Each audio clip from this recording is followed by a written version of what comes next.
Good afternoon, everyone, and thank you for joining us on the news briefing this Wednesday, June 24th. Our sheriff's office has several special units within the office that are designated for unique needs, and one of those units is the Agricultural Crimes Unit. Considering the importance of agriculture in our county, crimes against these operations could have a major impact on both the county and these operations. We're going to talk about that special unit today. We're very pleased to have Detective Mark Lilga. He's with the Monterey County Sheriff's Office, and he is with this unit, and he's going to tell us more about their work. Hi, Mark. Hello, good afternoon. Thank you for being here. I'm wondering if we can see you, if you can turn your camera on. I'm actually out in the field right now doing some more investigating, so I'm actually not able to turn on my camera right now, but I'm happy to talk to you. Great. Can you tell us about this special unit and the work that you do? So I'm part of the Agricultural Crime Unit, which we investigate crimes that are involving anything agriculture related as far as produce or livestock. It's a big industry in this county, as most would know. It's about $4 or $5 billion industry with all the agricultural products that we have in this county. So we investigate anything from equipment theft, which could be tractors or small equipment such as generators, fuel theft, and then we've also had a rash of copper wire theft due to copper wire prices being high right now. So we've had a bunch of cases for copper wire theft that we've been investigating as well.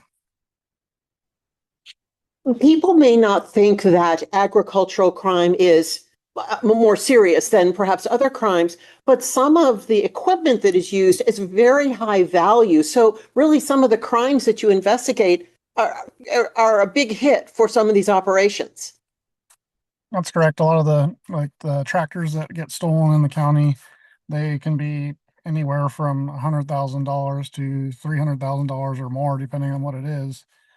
We recently did a investigation for a skid steer tractor that was stolen, and while we were recovering that, we recovered a stolen forklift and a stolen porta potty bathroom trailer, and there was about $300,000 worth of equipment that we recovered during that investigation.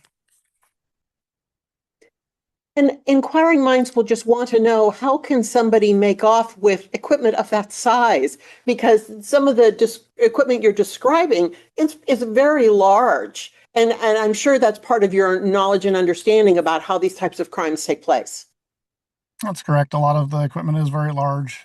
Generally, if they're not driven off-site to another location that's somewhat nearby, they'll usually bring a trailer in and take it by trailer to another location, which could be anywhere in our county or even outside the county. We continue to investigate crimes even outside of Monterey County, because a lot of the agricultural communities are combined or connected between Monterey County and other counties, such as over in the valley. So we actually work with the investigators in other counties a lot. We're part of the California Crime Prevention Task Force, so we communicate with them a lot regarding theft, because things tend to move from one county to another. Is there information you can give to, or that you do give to operators about how to safeguard their equipment? Maybe putting locators on them, or, like I said, if your large piece of equipment just can't be easily moved from one place to another, it has to stay where it is and is vulnerable. Correct. At best case, if they can put it in a enclosed yard, which is fenced off, that's best case, but sometimes that's not possible, just depending on the size of equipment and the different fields that they operate in throughout the county. So we suggest cameras if possible, such as security cameras on buildings if they have it in a yard.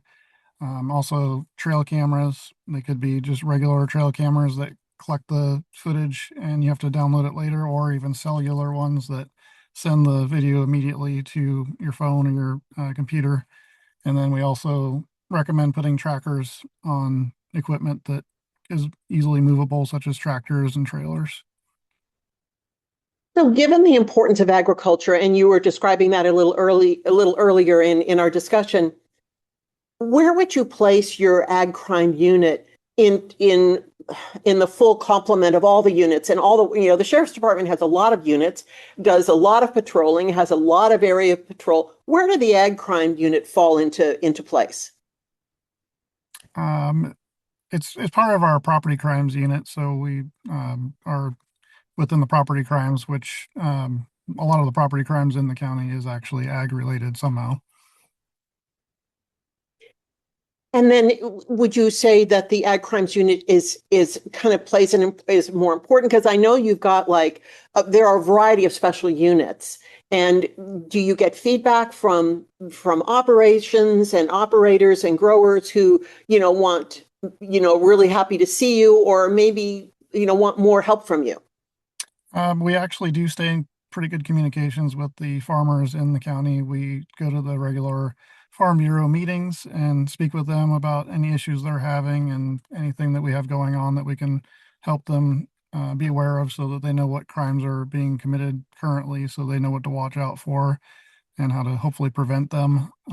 So we do communicate with them regularly, and we also have a open line of communication between them as far as if they see something that they think that needs to be reported, they'll contact us and we can look into it further. And we have pretty open communication with them as far as if we need to get a hold of them about something that we believe is going on one of their farms that they may not even know about.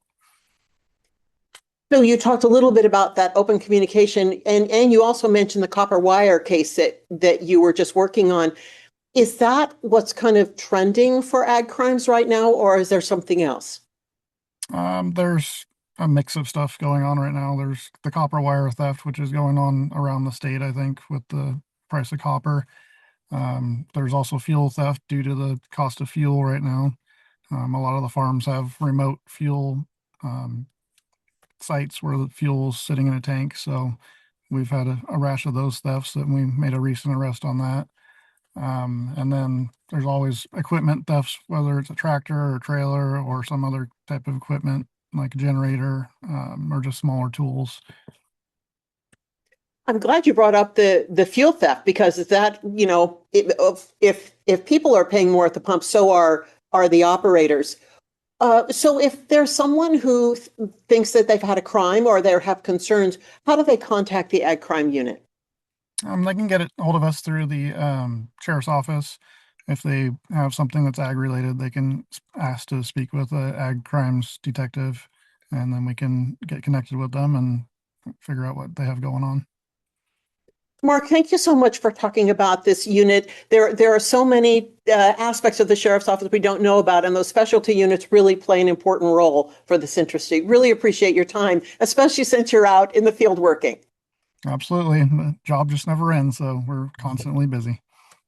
Thanks so much for being here. Appreciate it. No problem. Thank you. So on to our next topic today. Funds have been carved out from this year's very tight county budget to connect directly with those in need, focusing on homeless street outreach in unincorporated Monterey County.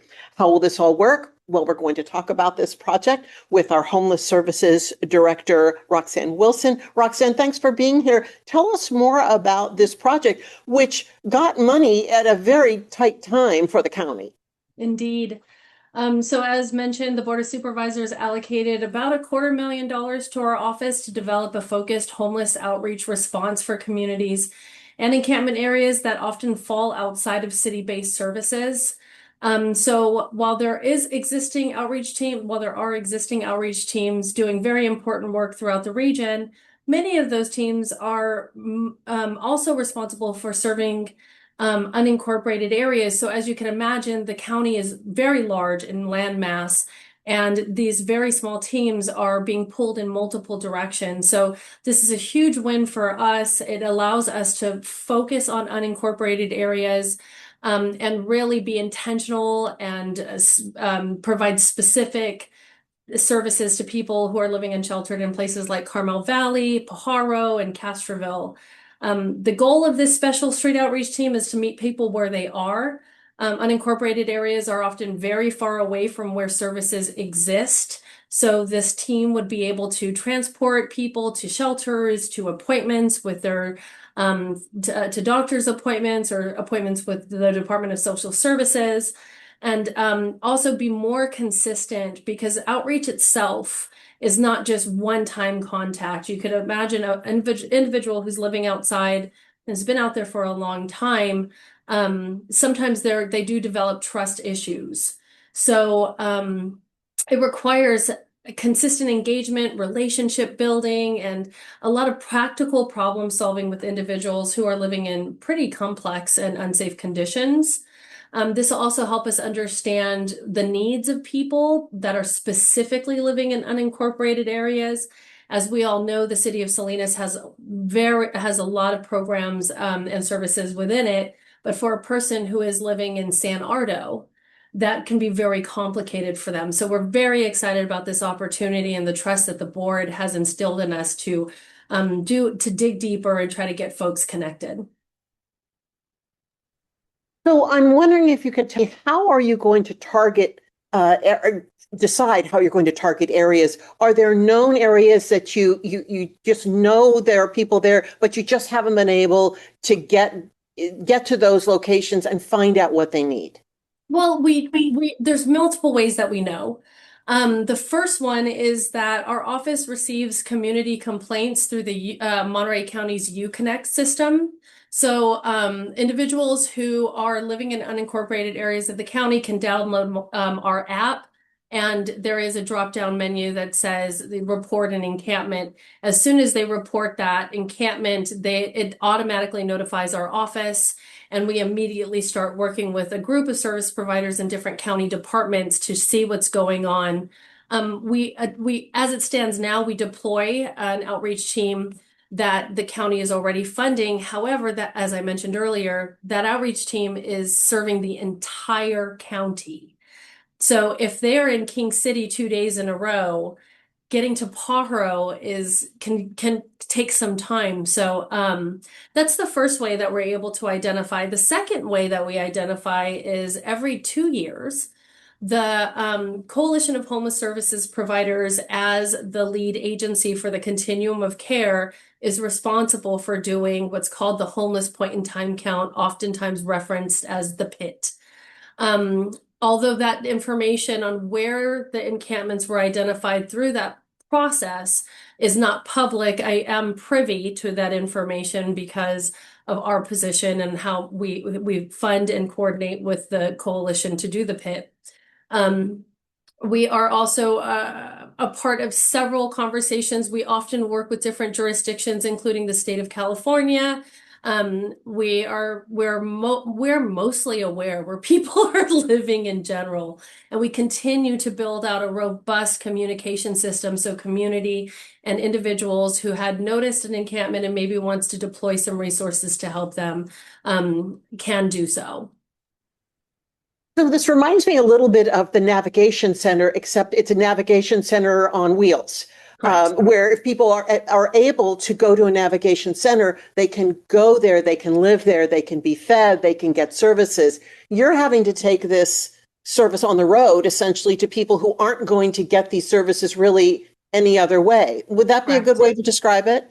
That is correct. As I mentioned before, services are so consolidated in specific cities, which is wonderful for people who are living in those cities. And that's where the vast majority of people who are unsheltered actually live. But unfortunately, there are people in unincorporated areas who are being left out of these equations. So we're just bridging that gap. And I'm also wondering if you can tell me a little bit more about the outreach team that goes out. Kind of what are the services that are in their skill set, and what are they looking for when, they never know what they're going to walk into, but, what are they anticipating each time they go out? Generally, when an outreach team is just doing regular outreach outside of when a county or a jurisdiction is deploying them, they're doing what we call as relationship and rapport building, because as I mentioned, there's a lot of trust issues that exist with individuals who have been disparaged for extended periods of time. So when they're out there, sometimes it's just as small as offering somebody some water or finding out that they have a doctor's appointment and they have no way to get there, so giving them a bus ticket to get them there. Over time, those relationships develop, and when you get to the point where you have a whole picture of this individual and all of the issues that they are experiencing, then that's when the outreach team starts developing a plan with this individual. Sometimes people are stuck here and they want to go back home to wherever they came from. So the outreach team would then try to identify a resource so we can get this individual back to their family from wherever they came from. Or if a good example is sometimes they'll come across people who look really sick. And if it wasn't for the outreach team, no one would have known to call 911 to get this individual into the hospital. So it is literally bringing services on the road and meeting people where they are. So you've got this team working right now with this augmentation. When will you be able to, go more places, do more things? Is this going to start right away?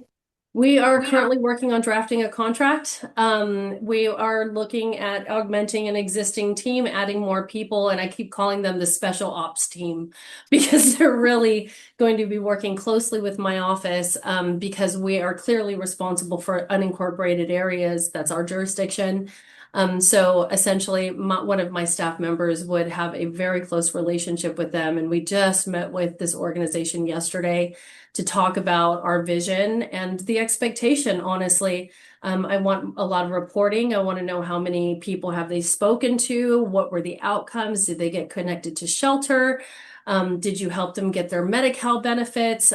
We need to demonstrate that there is a need outside of regular offices and that there is a benefit for us going directly into encampments.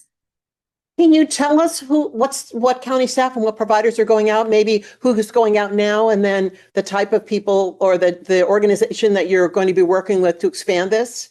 I want to be careful because I have to go to board and get that approved before, but I can tell you who's working on it now. Interim Inc. is an organization that is funded by Monterey County Behavioral Health.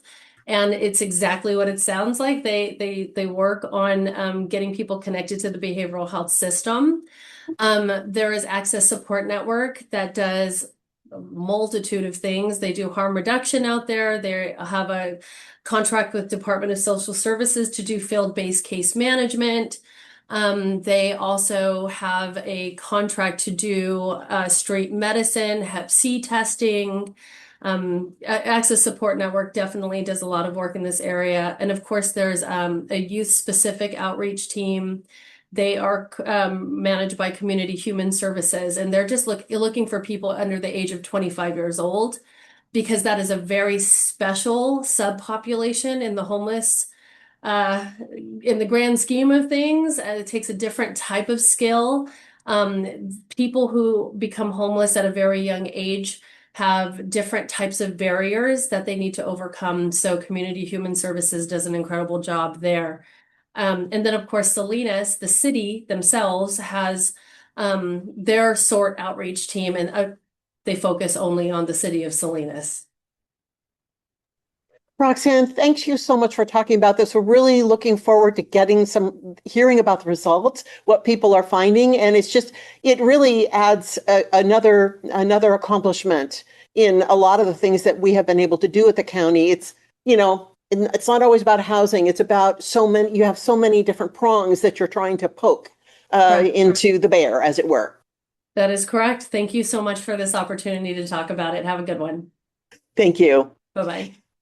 And now on to our last topic, last but not least.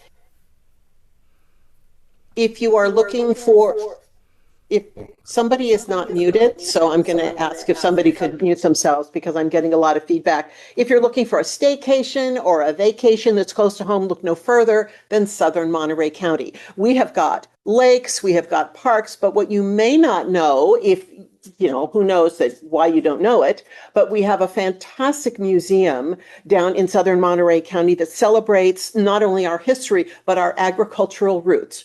So we're going to talk about this fantastic trip you can take to South County and what you can see. We're very pleased to have with us Bryan Flores. He's our chief of parks. So he's going to talk a little bit about the park option. We also have Teri Stowell. She is the executive director of the Monterey County Agriculture and Rural Life Museum, which is just a jewel of a museum for locals. Thank you both for being here very much. I'm wondering if you can talk about really how the museum and how the parks really all come together. And I'll let you choose who'd like to start. Sure. I'll jump in here, Terry. So, thank you, Maya.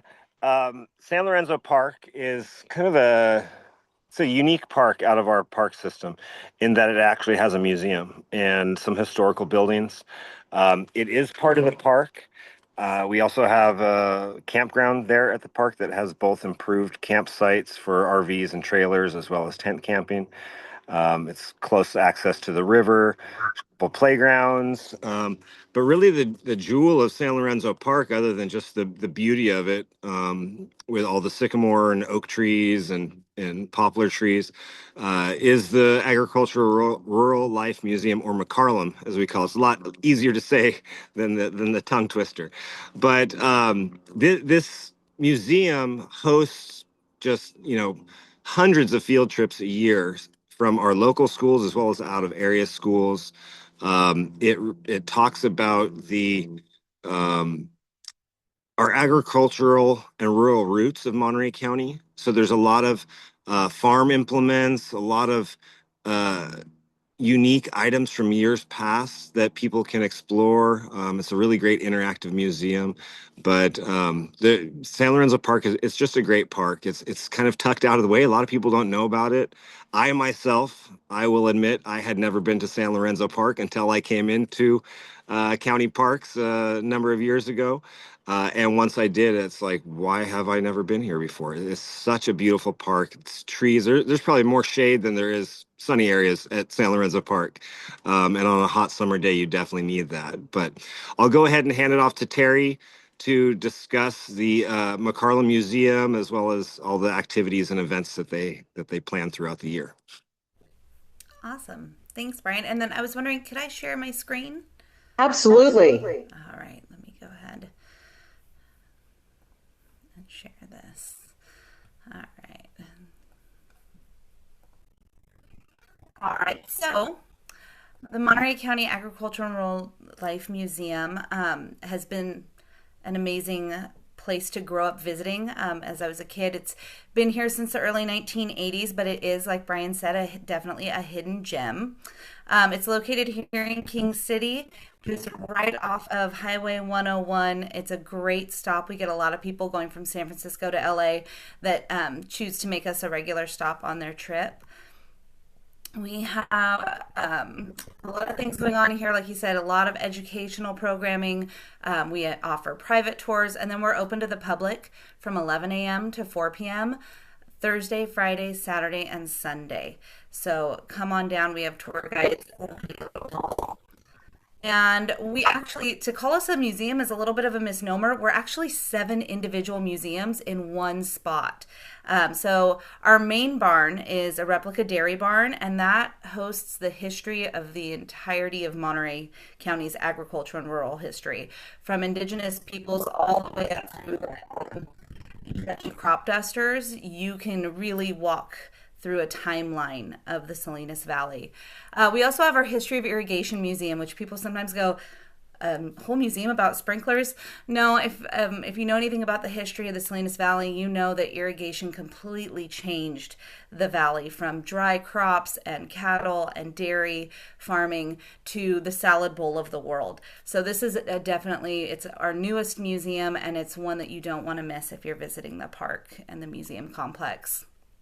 And then we have our crowd favorite, the Full House, originally located 3 miles outside of Gonzales. It's set up and ready for you to step back into history and experience a day in the life of a student in the 1800s.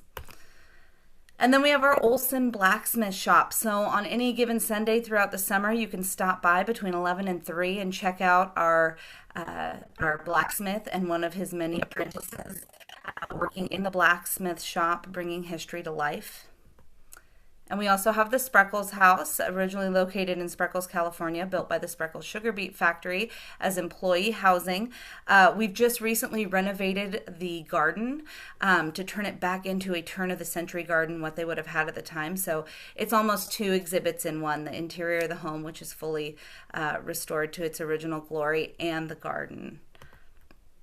And then you can't Train Depot, originally referred to as King Station. It used to sit at the end of Broadway here in King City where the clock tower now sits. And it is just amazing to step back in time and to learn about how people made that migration out west. And then the upper portion is also available as a rental space for events through the Monterey County website. We also have our Tractor Barn and Tractor Road. The Tractor Barn just recently got a reorganization and 3 new additions on loan, a new Titan, a new McCormick Deering, and a new Alla Chalmers. And I use the term new lightly. They're new to us, but they are nearing 100 years old. And of course, like Bryan said, this park is really like no other. It is absolutely gorgeous. The perfect place for a picnic. Let's see. And then picnic and day use. You can go to the county website and reserve picnic spaces. And then there's also day use. Admission to the park is free, and so is parking. And the museum is also free to visit, which is amazing. We've got 2 playgrounds here, public restrooms, lots of great things for you. And then, of course, there is the camping that Bryan mentioned before, which is just phenomenal. And then we do, like I said, and like Bryan mentioned, offer a ton of educational programs. That's going to be expanding over the next few years as well. But if you know any teachers or educators that would like to bring a group out, you can visit our website and book your tours online. All educational program is free to the public. And we do have a lot of fun here at McCarlum. We have lots of great events that we host throughout the year to help showcase the park and the museum and raise funds for restoration projects and educational programming. You'll see we've got our annual murder mystery dinner, our haunted hayride that happens the Saturday before Halloween every year, where we share local stories brought to life. We have our annual clam chowder feed. This year we had a USO theme. Our interns researched the effects of World War I and World War II on agricultural and rural life here in Monterey County. And so they were able to create an exhibit for that. And that's actually still on display for a limited time here at the main exhibit barn. You'll see we also offer gold panning. You can catch that this 4th of July as your next opportunity to do so. And then over here in the right column, you'll see lots of 4th of July events. We participate with our antique tractor collection in the 4th of July parade here in King City. And then we host Valley Heritage Days, which is a fun-filled family day. I have to check my notes. We have so many things going on. We have our kids zone with the traditional potato sack race and egg on a spoon and all those watermelon eating contest, all that fun stuff. We've got some live music this year. We have delicious food, tons of food vendors coming out. Whatever your taste is, we've got something for you. This year we're introducing our adult dodgeball tournament. That's guaranteed to be a lot of fun and a lot of laughs. We, of course, have our car show and our tractor show featuring lots of local and not so local hot rods, stock vehicles, and antique tractors. We have our our gold panning. This year we're hosting a quilt show by our South County Quilt Guild. That'll be in the La Gloria Schoolhouse. And we'll also have performances by our local folklorico dancers.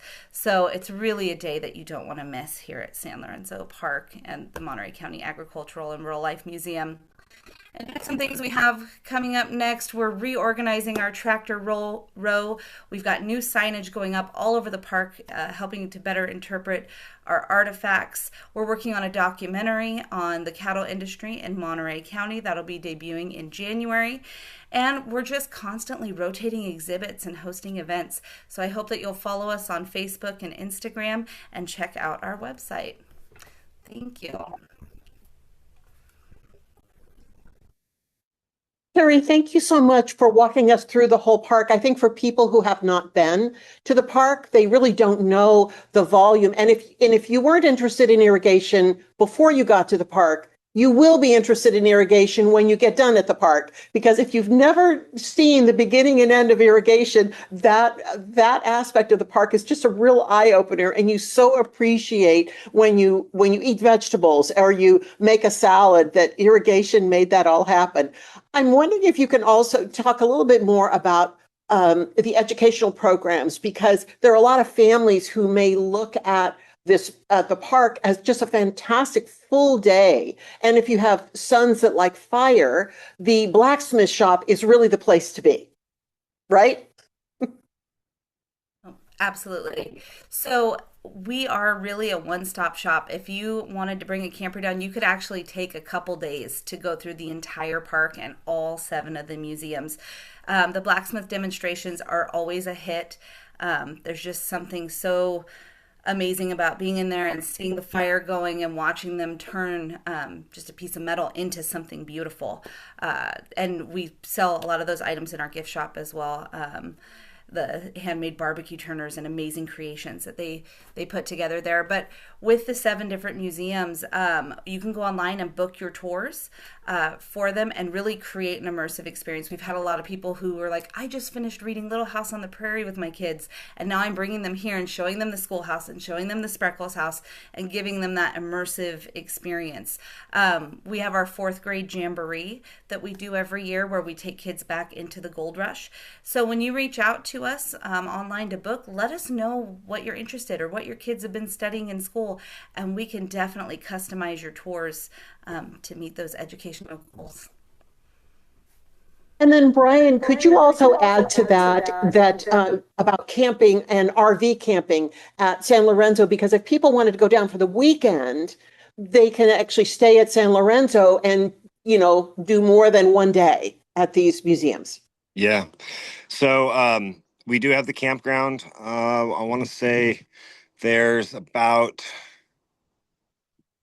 30-ish improved sites with RV hookups ranging between 30 and 50 amps. And then 30 or 40, more rustic campsites, I guess you'd say, with a picnic table and water, with no utilities. And then we actually have an overflow camping area also that gets heavily used by trailers and horse trailers and things like that during Fair Week, down in King City for the Salinas Valley Fair. We have it within the campground, which is, shaded. So on those hot, 90, 100-degree days, you have plenty of shade, may or may not need to run your AC. There's a little fish pond that we've rehabilitated over the years, has lots of koi and goldfish in it and all kinds of aquatic plants. There's a small little putting green if people want to bring their clubs and do some putting on the green. Can't chip or hit long balls or anything like that in the rest of the park, but you can do the putting green. We also have a butterfly pollinator garden behind the campground that the Rotarians and county parks put in about 4 years ago, maybe. That looks wonderful this time of year. So many butterflies and pollinating insects and lots of blooming flowers. We're also, thanks to Measure AA funding, we're going to be replacing all the 2 playgrounds that are there. We're also going to be installing a splash pad water play area, as well as doing a bunch of tree work and signage. The city of King City is getting ready to do a roundabout at near the entrance to the park. Once that roundabout is complete, we'll have a new entry area and dress the park up. And there's also most of the historic buildings you can rent out for birthday parties, special engagements, things like that, including the Irrigation Museum. We have agencies and organizations rent that out for their board meetings at night. It's a very nice interior. Also, the train depot gets rented out for, weddings and, birthday parties and things like that. And then, of course, we have the Deanza building, which is a large building with a large outdoor seating area, can accommodate about 300-400 people. But it's just a great park, just to kind of get lost in and explore. And, the campground, I'd say, even middle of our peak season, you could come down during the middle of the week or a Thursday night or something and probably find a camp spot or two. So, but on the weekends, it does get pretty busy.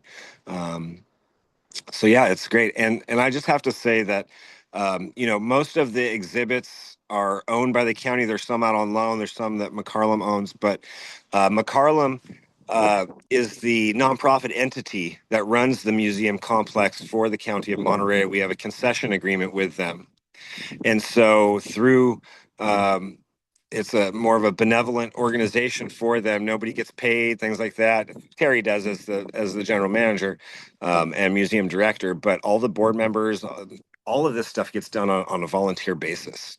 And so it's a really great partnership. I'm very happy that Teri's there and that we're able to keep going with this relationship with McCarlum, and just to bring something unique to the county. There's nowhere else in the county that has this. These museums that where kids can learn about where their food comes from, where their food came from a long time ago, why there's ice, why is the iceberg lettuce called iceberg lettuce, and how ice changed the history of farming in the Salinas Valley and then the irrigation and like you stated. But yeah, it's just a great place to learn, but in a fun environment. Yeah. And one last question for Teri.